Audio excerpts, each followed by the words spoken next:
Let's see if he can overcome. Artosis has that Warrior and Priest at his disposal. The Warrior deck is very fun. We'll describe it if he actually pulls it out. We don't want to give away too much of his tech right now.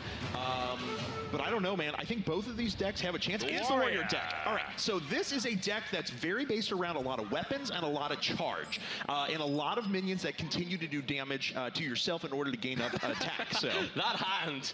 All right, okay. A Gorehowl and an Arcanite Reaper. So as you can see, the Artosis deck is very focused on weapons.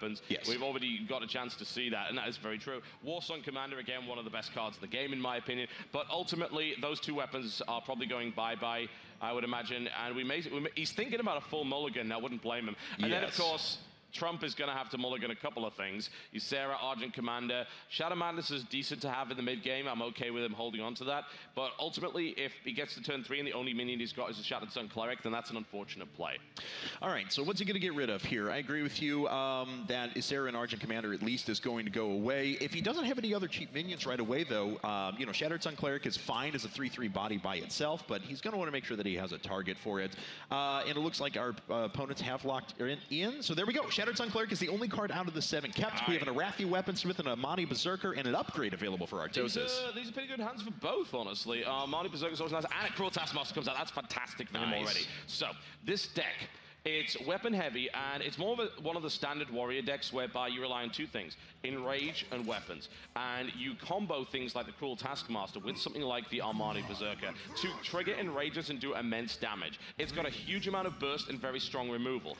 Speaking of strong, Grommash Hellscream, ladies and gentlemen. We might get to see that played. And of course, it's going to take a while for that to come out, but out comes the Armani Berserker, a really solid opener. And the follow-up to that is probably going to be Cruel Taskmaster. However, there is a Shadow Word Pain, so that means he can get rid of that pretty much immediately if he wants to. He's thinking he's going to coin into a 3/3. I like it. All right, that's fine, but this Cruel Taskmaster means he's about to get hit for 7.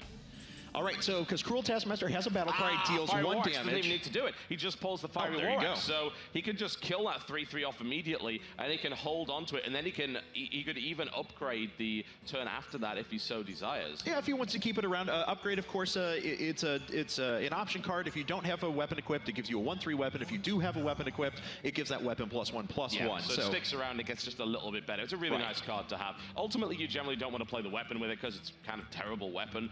It's the worst one in the game, ultimately, but regardless. Fiery War Axe is definitely a possibility here. He's thinking about that Cruel Taskmaster play, but he also knows that there's a couple of really awkward things. As a priest, you can actually heal an enraged creature and cancel the enrage, which is a little bit annoying. But he's going to go for that play regardless. This is what happens. Damage is done, buffed 7/2. Strike right at him. There we go. Now that is what I call a little bit of aggro. That is an impressive amount of damage here. Let's see, Youthful Brewmaster comes onto the battlefield, but that's not going to be enough. Of course, that Shadow Word Pain. He's going to trade that. Of course he was going to do that. He has to play a second Shattered Sun Cleric without a buff. Very suboptimal. He's probably not too happy about that. And he's not happy about the 7 damage he just took, too, with basically an empty board state. So Leopard Gnomes are in this deck, of course, because they are 2 1-for-1, which does 2 damage to your opponent as their death rattle. So it continues that aggro going forward a little bit. We could see a combo of cards art here. Arathi Weaponsmith, not going to be used for a while.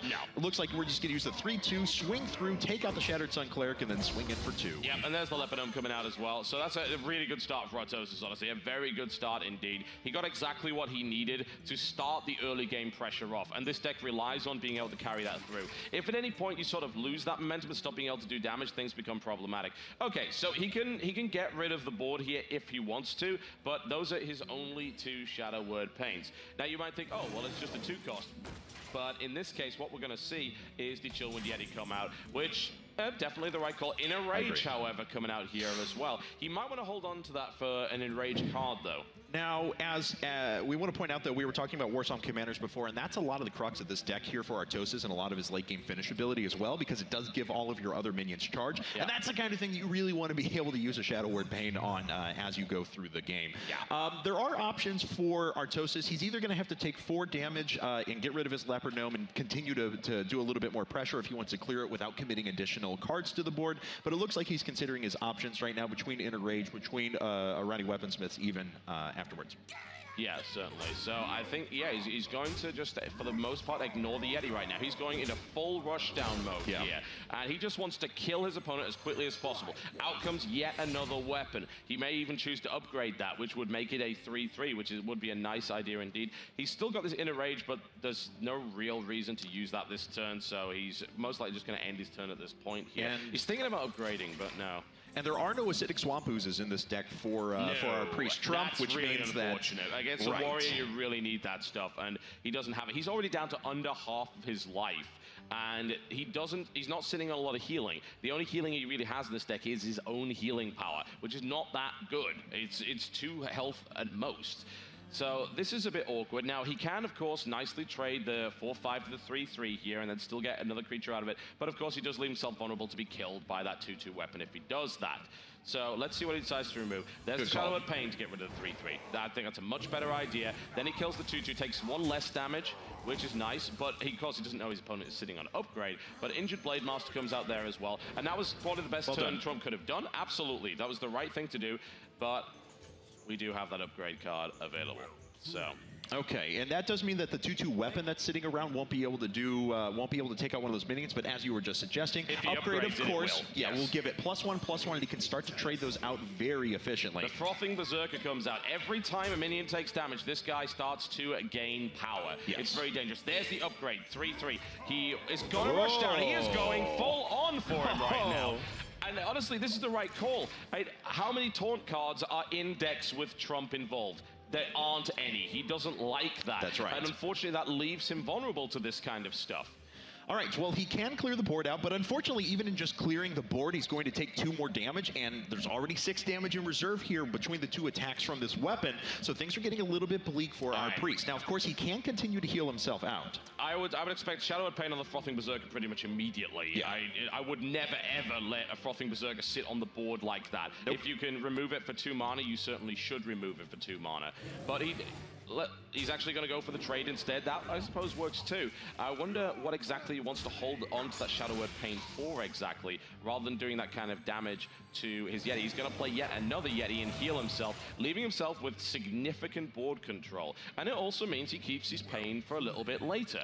Now, don't forget, we're starting to get some pretty critical damage numbers here for Trump, too. He's got 12 damage on board now. This is the problem. Right. The Grommash Hellscream Inner Rage combination. Yeah? This Blood Cell Raid is already pretty nasty as it is. Basically, next turn, Grommash Hellscream comes out with charge and Inner Rage, enrages, and just kills Trump outright. So that could become a real problem.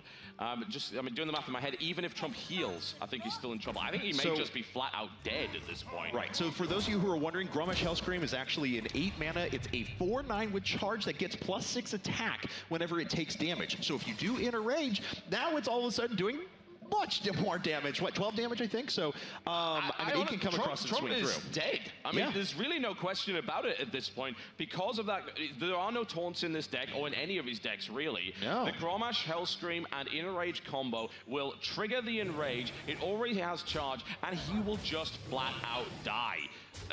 There's no way out of this at all. Artosis absolutely knows it. Sylvanas Windrunner might be nice, but it's not going to do anything because he has no idea what's coming at him right now. It doesn't matter what comes in because Grommash Hellscream's going to come out. Inner Rage is going to come out. Grommash Hellscream is going to murder Trump right now. Out it comes. There it is. 12-8 charge. GG. And Artosis is your first finalist here at the Innkeeper's Invitational. He has a nice little look on his face right there. Congratulations to Artosis. Excellent play there by Artosis. Probably low to have to show a second deck right there, but that is a nasty one indeed. He got everything he possibly could have wanted in that draw, and unfortunately, it seems a lack of taunt may have caused a few problems there for Trump because he was rushed down. Artosis wasn't even concerned about dealing with the minions on the board. He just wanted to kill his opponent. All right, there we have it. Congratulations to our winner there, Artosis. He will be advancing. Of course, he is waiting on the next semifinal that we have to play out, which is going to be Ruckful versus Kriparian. Yep. The winner of that will move on to face Artosis in the finals.